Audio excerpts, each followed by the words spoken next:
عمران ریاض کے والد صاحب نے پرسوں سے ایک درخواست جو کہ مقدمہ آلریڈی سیالکوٹ میں عمران کے اغوا کا کورٹ کی پروسیڈنگ کے اسپرٹ میں کورٹ کی آبزرویشن کے تحت درج کرایا گیا تھا، اس کے تتمہ بیان یعنی کہ سپلیمنٹری اسٹیٹمنٹ جو ہے وہ تیار کی ہے۔ اور اب چونکہ جو آپ کے سامنے عدالتی پروسیڈنگ آئی ہے اس میں تمام ریاست کی طرف سے، چاہے وہ صوبائی گورنمنٹ ہے، چاہے وہ پولیس ہے، یا وہ انٹیریئر منسٹری ہے، یا وہ ڈیفنس منسٹری ہے، عدالت میں ایک نوٹیفیکیشن جو سا پیش کیا گیا جس میں کہا کہ ایک جوائنٹ ورکنگ گروپ جو کہ پاکستان میں police, intelligence agencies, M I S I اور آئی بی، ان کا ایک کمبائن قسم کا ورکنگ گروپ بنایا گیا ہے، اور وہاں پہ لازمی طور پر ان کا یہ زبانی بیان ہے کہ ہم نے بہت سی پروگرس کر لی ہے اور اچھی بہت جلد ریزلٹس کی ہم آپ کو جو ہے وہ ایک نوید سنا رہے ہیں، جس کی عدالت نے ان سے ڈاکومنٹری ایویڈنس کے تھرو جو اس کی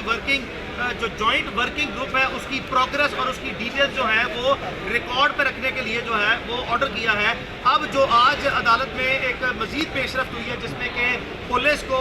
آج بائنڈ کیا گیا کہ جو عمران ریاض کے والد ہیں اور اس کے وکلاء، وہ دو وکلاء جو ہیں یا میں اور اظہر صاحب جو ہے وہ ان کو اکمپنی کریں گے، اور ان کو مزید جو ہے وہ اپنے جو مٹیریل ہے اور جو اپنی کنٹینشنز ہیں وہ ریکارڈ پہ رکھیں گے۔ اور اس کا بیک گراؤنڈ میں آپ کو بتا دوں کہ جو عمران ریاض خان کو توہین آئی جی پنجاب پہ جو عمران ریاض خان نے ایک ٹویٹ کی تھی جس کو آئی جی صاحب نے اپنی توہین کنسیڈر کرتے ہوئے ایف آئی اے نے فارمل انکوائری اس پہ شروع کروائی، اور وہ 17 مارچ کو ایک ایف آئی اے نے اس پہ سمن ایشو کیا جس پہ ہم نے بطور عمران ریاض خان کے وکلاء ایف آئی اے سے ٹائم لیا ہوا تھا، جس کے بعد وہ عمرے پہ گیا اور اس کے بعد وہ واپس پاکستان آیا، اور اس کے بعد ہمیں کوئی سمن نہیں آیا۔ آئی جی صاحب جو ہے وہ ہم ان کو اس پورے قصے کا مرکزی ملزم عمران ریاض کے والد اور اس کی پوری فیملی جو ہے اور وہ سمجھتی ہے۔ اس کی بیسس یہ ہے کہ آئی جی پنجاب ڈاکٹر عثمان انور نے اپنا پرسنل وینڈیٹا، اپنی پرسنل اینیمیٹی کو نہ صرف یہ کہ ریکارڈ کے تھرو جو کہ سرکاری ریکارڈ ہے ایف آئی اے کا، وہ سمن جس میں سبجیکٹ میٹر لکھا ہے ڈیفیمیشن آف آئی جی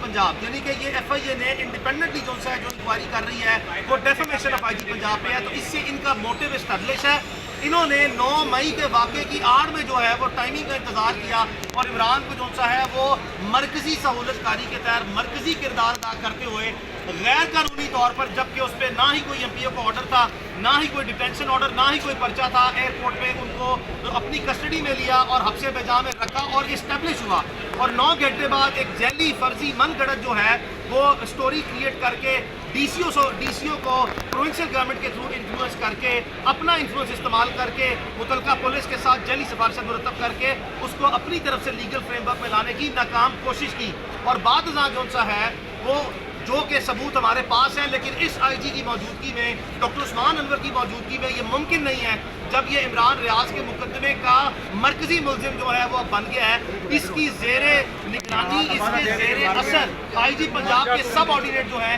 وہ اس مقدمے کی کوئی بھی تفتیش کرنے کے اہل ہوں، بیکاز یہ ایک اسٹینڈرڈ پرنسپل آف لا ہے۔ یہ ہو نہیں سکتا کہ جو مرکزی ملزم ہے وہ آئی جی ہے اور اس کے ماتحت افسر جو سے ہے اس کے خلاف بونا فائڈلی جو سا انویسٹیگیٹ کریں گے۔ لہٰذا ہم یہاں تک تو جو سا ہے وہ اطمینان میں ہے کہ عدالت نے جو پریویس آرڈر پاس کیا تھا اس کی بیسس پہ جو جوائنٹ ورکنگ گروپ ہے جس پہ کہ آزاد ادارے جو ہیں آئی ایس آئی، ایم آئی اور آئی بی بھی ہیں، ان کو عدالت نے جو سے بار بار یہ کہا کہ آپ اپنی کوپریشن جو سے شو کریں جو اب تک ریکارڈ پہ نہیں آئی لیکن اورل سبمیشن آئی ہے۔ ذاتی طور پر آپ کو بتاتے چلیں ہمارا مکمل کبھی یقین ہے کہ ہمارے ملک کے حساس ادارے، چاہے وہ آئی بی ہے، چاہے آئی ایس آئی، ایم آئی ہے، ان کو پوری کیپیبلٹیز ہیں، فل ریسورسز ان کی ڈسپوزل میں ہے، ٹیکنالوجیکل، ہیومن ریسورس۔ یہ ممکن نہیں ہے کہ دیدہ دلیری سے کوئی جیل کے پریمیسز کے اندر سے بندہ اٹھائے، جیل سے باہر نکلتی جیل کی باؤنڈری کے اندر سے بندہ اٹھائے۔ یہ ممکن نہیں ہے کہ پاکستان کے حساس اداروں کے پاس جہاں پہ لاکھوں کی فورس ہے، اربوں روپے کا بجٹ ہے اور دنیا کی سب سے لیٹسٹ ایڈوانس ٹیکنالوجیز ہیں، اور اگر صرف نیت ہو تو یہ ممکن نہیں ہے کہ عمران ریاض باہر نہ نکلے۔ یہ تو